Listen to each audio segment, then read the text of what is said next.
Hello dear student, आज हम कर रहे हैं क्वेश्चन नंबर 6 चैप्टर नंबर 9 का।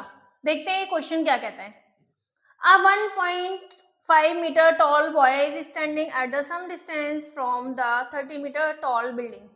एक बॉय है जो एक 30 मीटर टॉल बिल्डिंग से 30 मीटर की टॉल बिल्डिंग से एक बॉय 1.5 मीटर हाइट का बॉय खड़ा हुआ है। ठीक है। An angle of elevation from his eyes, उसकी आईज से, ठीक है। एलिवेशन एंगल, एलिवेशन कहाँ जाएगा? ऊपर की साइड जाएगा। बिल्डिंग के टॉप पर एलिवेशन एंगल कितना बन रहा था? To the top of the building is increasing from 30 degree to 60 degree as he walks toward the building. कहते हैं जब ये बिल्डिंग के साथ सामने जाता है, बिल्डिंग की तरफ जाता है, तो इसकी आंखों से एलिवेशन एंगल यहां से बनेगा ऊपर से। ठीक है, नीचे से मत बना देना इसको। तो बॉय की आंख से एलिवेशन एंगल बिल्डिंग का पहले 60 था, तो एंगल बनाने के लिए एक हॉरिजॉन्टल लाइन लेनी होती है। जब वो यहां पर खड़ा हुआ है तो एंगल 30 था, सॉरी, और जब वो बिल्डिंग की तरफ उसने डिस्टेंस कवर किया तो एंगल 60 डिग्री हो गया। पिक्चर क्लियर है? तो यहां देखेंगे बेटा, इस लाइन को आप मैच कर दीजिए। बिल्डिंग कितने मीटर टॉल थी? 30 मीटर ना। बिल्डिंग थी, पूरी बिल्डिंग 30 मीटर टॉल थी, लेकिन इतनी हाइट तो हमारे बॉय की थी। अगर मुझे ये वाली हाइट चाहिए, कौन सी? AC, तो क्या करेंगे? 30 में से 1.5 वाली हाइट को माइनस कर देंगे। देखो ना, ये पूरी 30 थी, ये वाली हाइट माइनस कर दो तो ये वाली हाइट बचेगी। तो जब आप माइनस करेंगे तो आएगा 28.5। ठीक है। क्या फाइंड करना है? फाइंड करना है कि बॉय ने बिल्डिंग की तरफ जाते हुए कितना डिस्टेंस कवर किया है। ये वाला पार्ट पूछा है, जो पार्ट पूछा होता है उसको एक्स लेट कर लेते हैं हम। तो रिमेनिंग जो बेस है, देखो यहाँ पर हमारा आधा बेस तो हमने लेट कर लिया, तो रिमेनिंग बेस को भी लेट करना होगा, इसे वाई लेट कर लेते हैं। ठीक है। ट्रायंगल सेलेक्ट करेंगे अपने, कौन कौन से ट्रायंगल बन रहे हैं। ट्रायंगल सेलेक्ट करते हुए क्या ध्यान रखना होता है कि 90 डिग्री वाली लाइन यानी कि परपेंडिकुलर वाली लाइन इंक्लूडेड हो। ठीक है।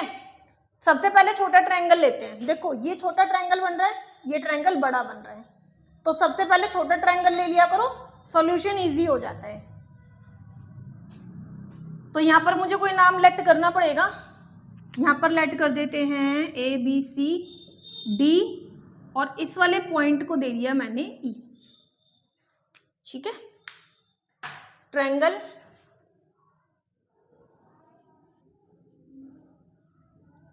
इन ट्रायंगल AEC, फॉर्मूला सिलेक्ट करो। Perpendicular by base, perpendicular by base tan theta, perpendicular AC है, और बेस लाइन क्या है इस वाले ट्रायंगल की? ये। ठीक है। EC वैल्यू पुट करते हैं।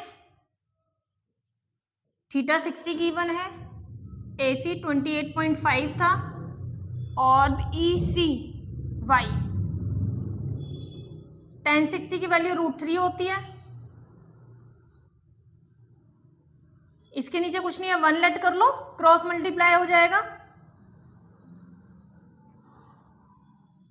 y इक्वल्स टू 28.5, मल्टीप्लाई का नंबर है, रूट नीचे आ जाएगा। ठीक है। नेक्स्ट दूसरा ट्रायंगल कौन सा सिलेक्ट होगा? ADC, ये बड़े वाला ट्रायंगल है। क्यों लिया है मैंने? क्योंकि इसमें भी 90 डिग्री वाली लाइन, परपेंडिकुलर वाली लाइन आ रही है हमारी। 90 डिग्री का एंगल आना कंपलसरी है।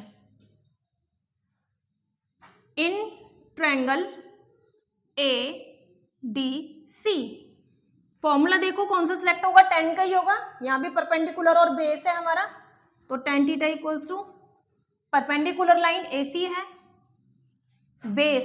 बेस हो जाएगा पूरा DC, थीटा की वैल्यू 30 गिवन थी, AC कितना है 28.5, DC जरा ध्यान से देखना, ये वाली लाइन ये पूरी बेस है मेरी, यानी कि इसमें x भी आ रहा है और y भी आ रहा है, बेस हो गया x प्लस वाई। tan 30 की वैल्यू 1/√3 होती है, क्रॉस मल्टीप्लाई हो जाएगा, ठीक है। देखो y की वैल्यू गिवन थी तो इस y की वैल्यू को आप यहां पुट कर सकते हो,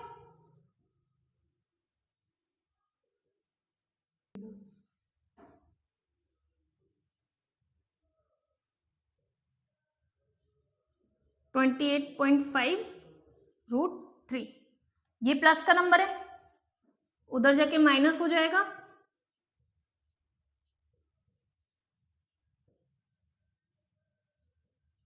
एलसीएम इसके नीचे कुछ नहीं है, 1 लेट कर लो, इसका एलसीएम हमेशा ऐसे लिया करो, इन दोनों को मल्टीप्लाई कर दो √3, इन दोनों को जब आप मल्टीप्लाई करोगे तो √3 सिंपल 3 हो जाएगा, -28.5, ठीक है। आप चाहो तो इन दोनों को मल्टीप्लाई करके और उसमें से ये माइनस कर सकते हो, लेकिन सिंपल तरीका जो थोड़ा सा आपका टाइम भी बचा देगा और कैलकुलेशन को इजी कर देगा वो है इनमें से कॉमन देखो, 28.5 जो है वो कॉमन आ रहा था, तो क्या बचा 3 माइनस ये तो बाहर आ चुका है 1 अपॉन में √3, 3 में से 1 गया मल्टीप्लाई बाय 2, जब आप इसको इससे मल्टीप्लाई करोगे तो 57.0 आएगा, 0 की कोई वैल्यू होती नहीं है, ठीक है, तो इसको हटा देंगे, पॉइंट के बाद 0 था इसलिए हटाया है, ठीक है, पॉइंट के बाद 0 की कोई वैल्यू नहीं होती। ये मेरा x का आंसर निकला है, देखो ना यहाँ से x ही तो चल रहा था, तो ये वैल्यू x की है और x ही मुझे निकालना था, इसका मतलब ये फाइनल आंसर है। फाइनल आंसर को कभी भी डिनोमिनेटर में रूट में नहीं छोड़ते, तो उसका रैशनलाइजेशन हो जाएगा 57, यहां देख लेते हैं इसको, टेबल को थोड़ा सा मैं रफ कर देती हूँ, x इक्वल्स टू 57√3 सिंपल 3, ये कट रहा है, 3 1 3, 3 9 27, तो x की हाइट कितनी आई है, डिस्टेंस 19√3, 19√3, तो बॉय ने कितना डिस्टेंस कवर किया है 19√3 का। तो इस तरीके से हमने सीखा इसमें कैसे हमने अपने क्वेश्चन में वैल्यू फाइंड करी है। इंपॉर्टेंट क्वेश्चन है, थोड़ा डिफरेंट क्वेश्चन है, तो अगर आपको इस क्वेश्चन में अभी भी माइंड में कोई डाउट आता है तो आप मुझे कमेंट करना, मैं आपको उसका रिप्लाई जरूर करूंगी और आपके डाउट को क्लियर करने की पूरी कोशिश करूंगी। Thank you.